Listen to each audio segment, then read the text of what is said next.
نحمدہ و نصلی علی رسول الکریم، اما بعد، اعوذ باللہ من الشیطان الرجیم، بسم اللہ الرحمن الرحیم۔ سورۃ انزلناها ففرضناها وانزلنا فیہا آیات بینات لعلکم تذکرون۔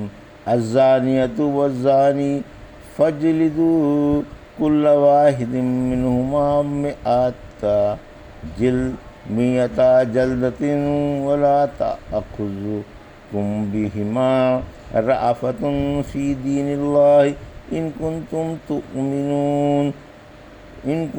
تؤمنون باللہ والیوم الآخر ولیشہد عذابہما طائفۃ من المؤمنین۔ ابھی آپ نے سورہ نور کی آیت 1 اور 2 کی تلاوت سماعت فرمائی۔ ان آیتوں کا ترجمہ اور تفسیر سے پہلے سورہ مبارکہ کی فضیلت۔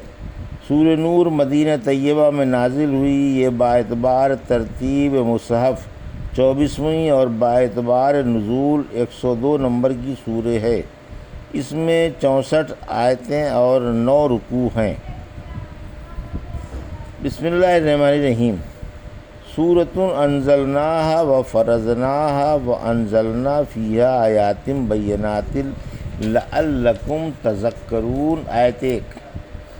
الزانیۃ والزانی فاجلدوا کل واحد منہما مئۃ جلدۃ ولا تأخذکم بہما رأفۃ فی دین اللہ ان کنتم تؤمنون باللہ والیوم الآخر ولیشہد عذابہما طائفۃ من المؤمنین۔ آیت 2۔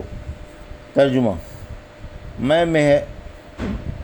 میں مہربان و شفیق اللہ کے نام سے شروع کرتا ہوں۔ یہ ایک صورت ہے جو ہم نے اتاری، مقرر فرمائی اور اس میں صاف صاف احکام نازل کیے تاکہ تم یاد کر لو۔ بدکار مرد و عورت میں سے ہر ایک کو 100 کوڑے مارو، اور تمہیں اللہ کے دین میں ان پر ترس کھانا نہیں چاہیے اگر تمہارا اللہ پر اور آخرت پر ایمان ہے، اور ان کی سزا کے وقت ایمان والوں کی ایک جماعت کو موجود رہنا چاہیے۔ یہ تھا ترجمہ سورہ نور کی آیت 1 اور 2 کا۔ تفسیر۔ سورہ نور کی اہمیت، یعنی ہم نے یہ صورت اتاری ہے، اس جملے سے اس صورت کی اہمیت معلوم ہوئی۔ اس کا یہ مطلب نہیں کہ دوسری صورتیں اہم نہیں، ہر صورت اپنی اپنی جگہ پر اہم اور ضروری ہے۔ پھر فرمایا کہ ہم نے اس کو مقرر فرمایا ہے، یعنی اس میں حلال و حرام کا، کرنے نہ کرنے کے کاموں کا اور حدوں کا بیان ہے جن کو تم پر اور تمہارے بعد والوں پر فرض کیا گیا ہے، اور اس میں ایسی آیتیں اتاری جو روشن اور واضح ہیں تاکہ تم یاد کر لو۔ حد زنا کا بیان۔ آیت 2۔ اس آیت کریمہ میں زنا کی حد، تعزیر کا بیان ہے۔ بدکار یا تو غیر شادی شدہ ہو یا شادی شدہ، جبکہ آزاد و بالغ اور صحیح ہو، ہوش و حواس والا بھی ہو۔ کنوارے کی سزا اس آیت کی روح سے 100 کوڑے ہیں۔ علاوہ ازیں 1 سال تک جلا وطن بھی کیا جائے۔ اس کی دلیل یہ ہے کہ 2 دیہاتی رحمت عالم صلی اللہ علیہ وسلم کے پاس آئے۔ ایک بولا میرا بیٹا اس کے یہاں ملازم تھا، اس نے اس کی بیوی سے بد اخلاقی کر لی، میں نے اس کی طرف سے 100 بکریاں اللہ کی راہ میں دے دیں، ایک لونڈی بھی آزاد کر دی۔ پھر میں نے علماء سے پوچھا تو انہوں نے یہ فتویٰ دیا کہ اس کی سزا 100 کوڑے اور سال بھر جلا وطنی ہے، اور عورت کی سزا رجم ہے۔ فرمایا اللہ کی قسم میں تم دونوں میں کتاب اللہ سے فیصلہ کرتا ہوں، لونڈی اور بکریاں واپس کر دی جائیں گی، اور تیرے بیٹے کی سزا 100 کوڑے اور سال بھر کی جلا وطنی ہے۔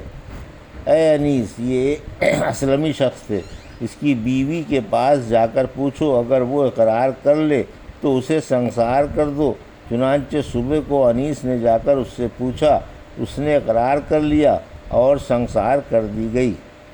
معلوم ہوا کہ کنوارے کی سزا 100 کوڑوں کے علاوہ سال بھر جلا وطنی بھی ہے۔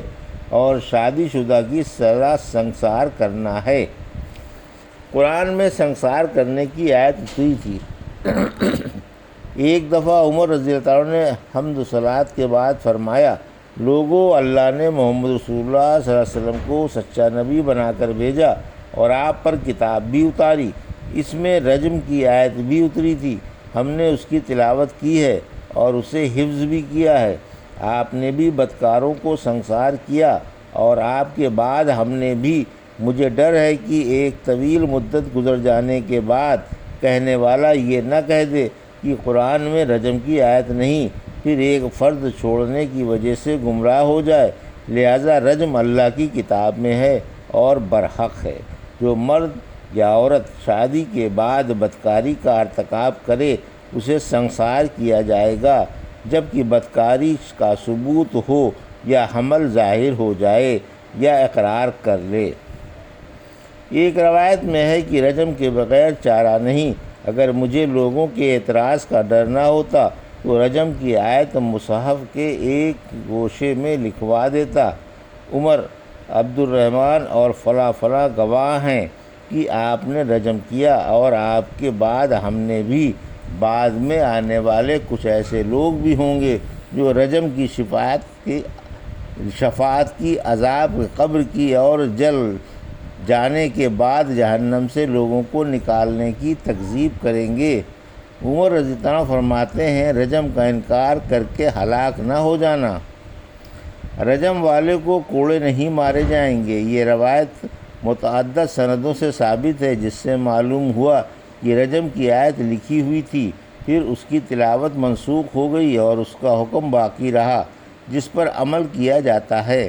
خود رسول اللہ صلی اللہ علیہ وسلم نے مزدور والے قصے میں اس عورت کو سنسار کرنے کا حکم فرمایا تھا اور آپ نے معاذ کو اور غامدیات کو سنسار کرایا۔ ان میں سے کسی نے بھی یہ بات نقل نہیں کی کہ آپ نے رجم سے پہلے انہیں کوڑے بھی لگائے ہوں۔ صحیح حدیثوں سے جو متعدد سندوں سے اور مختلف الفاظ سے آئی ہیں، یہی ثابت ہوتا ہے کہ آپ نے سنسار ہی کیا، کوڑے نہیں لگائے۔ حدیں جاری کرنے میں سست نہ بنو۔ پھر فرمایا کہ اللہ کی حدیں جاری کرنے میں مضبوط رہو اور بدکاروں پر ترس نہ کھاؤ۔ دل کے رحم کی ممانعت نہیں، ان کی حالت قابل رحم ہے ہی، لیکن حاکم کو حد جاری کرنے میں سستی نہیں کرنی چاہیے اور رحم کھا کر انہیں چھوڑ دینا نہیں چاہیے۔ اگر معاملہ اندر خانے دبا دیا جائے تو اس پر خاک ڈال دو، آگے نہ بڑھاؤ اور بدکاروں کو توبہ کی ہدایت کر دو۔ اور اگر حاکم تک پہنچ گیا ہے اور ثبوت بھی ہو گیا ہے تو پھر حد کے بغیر چارہ نہیں۔ ایک حدیث میں ہے، تم آپس میں حدیں معاف کر دو، لیکن حد کا جو واقعہ مجھ تک پہنچ جائے گا اس میں حد واجب ہوگی۔ ایک حدیث میں ہے کہ 40 دن کی بارش سے زیادہ مفید دنیا میں ایک حد کا قائم ہو جانا ہے۔ پھر فرمایا کہ اگر تمہارا اللہ پر اور آخرت پر ایمان ہے تو بدکاروں پر حدیں جاری کرو اور مارنے میں سختی کرو، لیکن ایسی سختی نہیں کہ پھر ان کی ہڈیاں ٹوٹ جائیں، تاکہ وہ اپنی شرمناک حرکتوں سے باز آ جائیں اور دوسروں کو عبرت بھی ہو۔ کسی صحابی نے اللہ کے رسول سے پوچھا کہ مجھے بکری ذبح کرنے میں اس پر ترس آتا ہے۔ فرمایا اس پر بھی تم کو ثواب ملے گا۔ حد منظر عام پر جاری کرو۔ پھر فرمایا کہ سزا کے وقت مسلمانوں کا اجتماع ہو اور منظر عام پر سزا دی جائے تاکہ بدکاروں کے دلوں میں ڈر بیٹھ جائے۔ جب لوگوں کے سامنے عام مجمع میں مجرموں کو کوڑے لگیں گے تو وہ آئندہ اس کام سے ڈریں گے اور باز آ جائیں گے، کیونکہ اس طرح ان کی سخت توہین، سخت ذلت اور کمال رسوائی ہوگی۔ یہ تھا سورہ نور کی آیت 1 اور 2 کا ترجمہ اور تفسیر جو ابھی آپ نے سماعت فرمائی۔ بارک اللہ لی و لکم فی القرآن الحکیم و نفعنی وایاکم بآیات ذکر الحکیم۔